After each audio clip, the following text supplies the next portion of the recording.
சரியா? வணக்கம் தோழர்களே.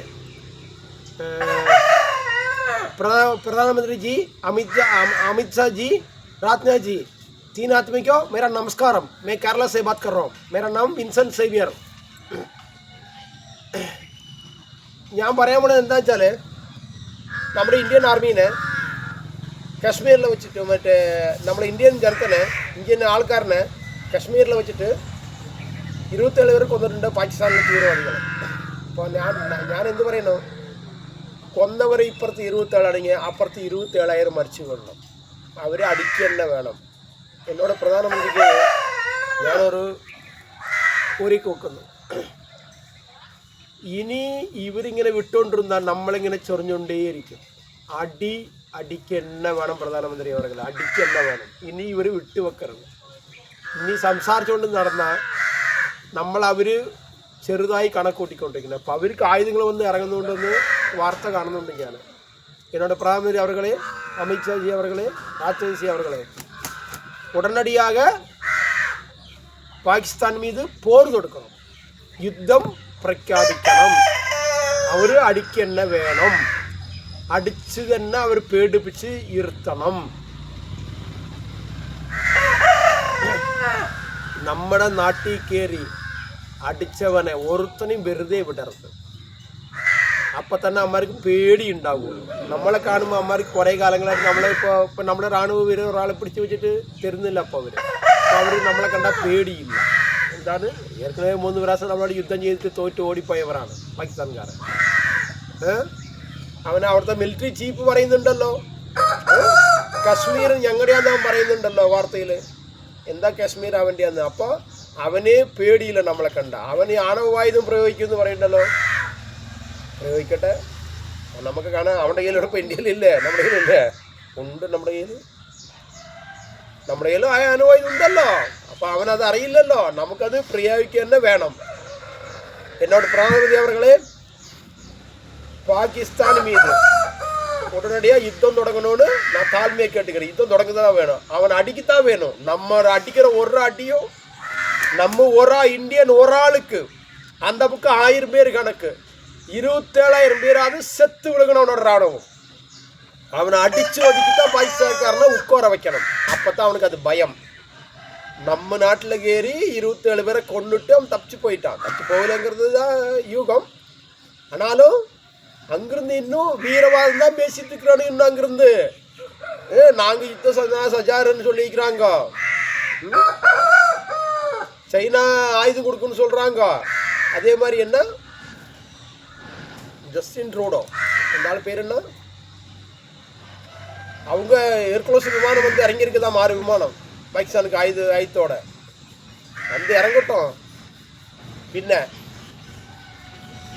பாகிஸ்தானில் பிறந்த வளர்ந்த எல்லாருக்கும் இந்த ஏழை மக்களுங்கிற யூடியூப் சேனல் சார்பா ஒரு வெள்ளுவிழி வைக்கிறோம்.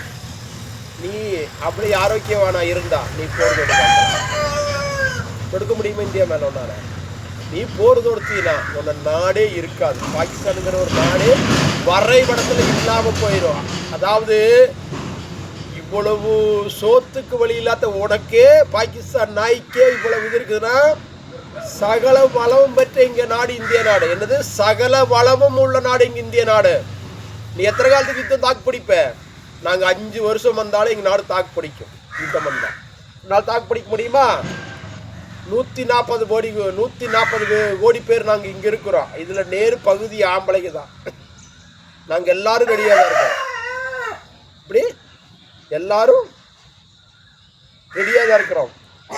எங்கள் நாட்டில் கடைசி ஒருத்தன் இருக்கிற வரைக்கும் உங்களை நாங்கள் சும்மா விட மாட்டோம். அதுக்கு முன்ன உன்னையெல்லாம் இல்லாமல் பண்ணி போடுவோம். அது வேறு விஷயம். அந்த அளவுக்குலாம் நீங்கள் ஒர்த்து இல்லை. இதில் பாகிஸ்தான் ஆகி நீ எல்லாம் அந்த அளவுக்கு ஒர்த்து இல்லை.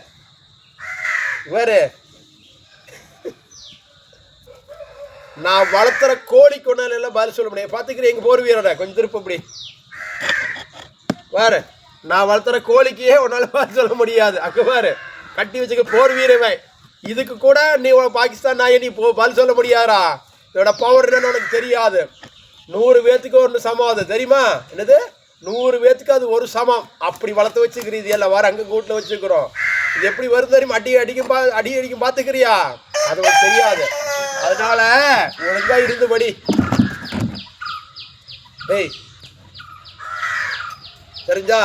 அதனால என்னோட பிரதான மந்திரி அவர்களே, பாகிஸ்தான்காரனை அடிக்கஎன்ன வேணும். அவன் அணுவாயுதம் ரொம்ப நாளாக சொல்லிக்கிட்டே இருக்கிறான். எங்கிட்ட அணுவாயுதம் இருக்குது நாங்கள் போடுவோம்னு சொல்லியிருக்கிறான்.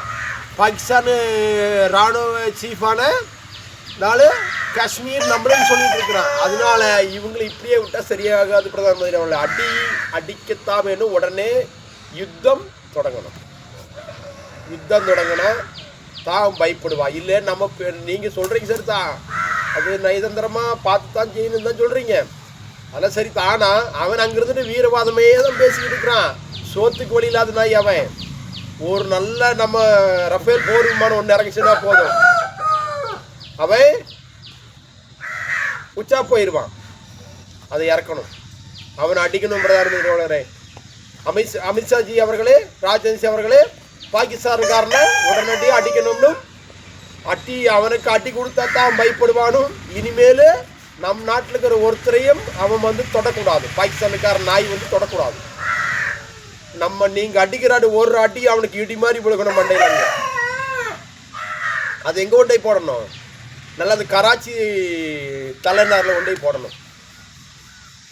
அங்கேயே ஏற்கனவே இப்போ அங்கே என்ன பலூஸ்தான் ஆர்மின்னு ஒன்று அங்கே இருக்குது. உடனே ட்ரெயின் கடத்தினாங்களே. இப்போ அங்கேயே பாகிஸ்தான் இப்போ 3 குரூப்பாக பிரிஞ்சு தான் இருக்குது. இப்போ அங்கேயே அவங்களோட சோத்துக்கு வழி இல்லை. நம்ம தண்ணி போனால் அவனுக்கே சோறு விவசாயம் எல்லாமே. பட்னியே கிடைக்கிற நாய்க்கு இவ்வளோ தைரியமான, இவ்வளவு வளமும் இவ்வளவு வசதியும் வாழ்கிற எங்கள் நாட்டை பொறுத்தவரை எங்கள் நாட்டை பார்த்து நாய் பரதேசி சும்மா வீரவாதம் முளைக்கிட்டு இருக்கிறான். பாகிஸ்தான் நாய நீ சொர்நாயே, சொர்ணைன்னு ஒன்று சொல்லணும். நீ சொர்நாயி, நீ சும்மா சொரிஞ்சிட்டே இருக்கிறீங்க நாட்டை பார்த்து. ஒழுங்காக இருந்துக்கோ, இல்லைன்னா உனக்கு நல்லதல்ல அப்படின்னு சொல்கிறேன்ல. நாங்கள் வளர்த்துற எங்கள் கோழிக்கே ஒன்றாலும் பதில் சொல்ல முடியாது. இது கோழிக்கு கொஞ்சம் திருப்பு அங்கே பாரு எத்த சோடு இருக்குது பாரு. இப்படி சாதாரண நினச்சிக்காத. அப்படின்னா பார்த்து வந்தோன்னு அடிச்சிடும். அதுகளுக்கே ஒன்றாலும் பதில் சொல்ல முடியாது. நீ எல்லாம் எங்கள் நாட்டை அடிக்க போறியா? சரி, ஏழை மக்களுங்கிற யூடியூப் சேனல் சப்ஸ்கிரைப் பண்ணுங்கள், லைக் பண்ணுங்கள், ஷேர் பண்ணிக்கங்க. என்னோட பிரதான மந்திரி அவர்கிட்ட, நம்ம உள்துறை மந்திரியான அமித்ஷா அவர்கிட்டையும், இராணுவ மந்திரியான ராஜ்நாத் சிங் அவர்கிட்டையும் நான் என்ன கோரிக்கை வைக்கிறேன்னா, பாகிஸ்தான்காரனை அடிக்கத்தான் வேணும். நம்ம ஒரு ஆளுக்கு அந்த பக்கம் 1000 பேர் விழுகு சாகணும், அடிக்கணும் அவனை. நம்ம ஒரு ஆளுக்கு இந்தியன் ஒரு ஆளுக்கு அந்த பக்கம் 1000 பேர் விழுகணும். என்னோட ஆசை அதுதான். ரொம்ப காலமாக நம்ம ஆர்மியை சும்மா ஒன்று கண்டு வச்சு தீவிரவாதம் பண்ணிக்கிட்டு அங்கேருந்து ஆடிட்டு இருக்கிற அணுவாயுதம் இருக்குதுன்னு சொல்லிக்கிட்டு இருக்கிறான். அந்த அணுவாயுதத்தை அவனால் என்ன பண்ண முடியுங்கிறது பார்க்கலாம். என்னோட பிரதமர்களே, அவனை அடிக்கணும். அவன் பாகிஸ்தான்காரை பயந்து நம்ம காலில் விலகணும்னு நான் தாழ்மையாக கேட்டுக்கிறேன். பிரதம மந்திரி அவர்கிட்ட தாழ்மையாக கேட்டுக்கிறேன். இனி பாகிஸ்தான்காரனை விட்டு வைக்கக்கூடாது. அடிச்சு அவனை ஓரங்கட்டி இனி ஒரு 50 வருஷத்துக்கு 15 இயர்ஸுக்கு அவன் இனிமேல் நம்ம நாட்டு பக்கம் தலை வச்சு படுக்காத அளவுக்கு அவனை பண்ணி விடணும். ஏற்கனவே எங்கள் பொருளாதாரம் விழுந்து போய் சாப்பாட்டுக்குள்ளேயும் சோத்துக்கு வழியெல்லாம் வளைகிறான் பாகிஸ்தான் நாய்.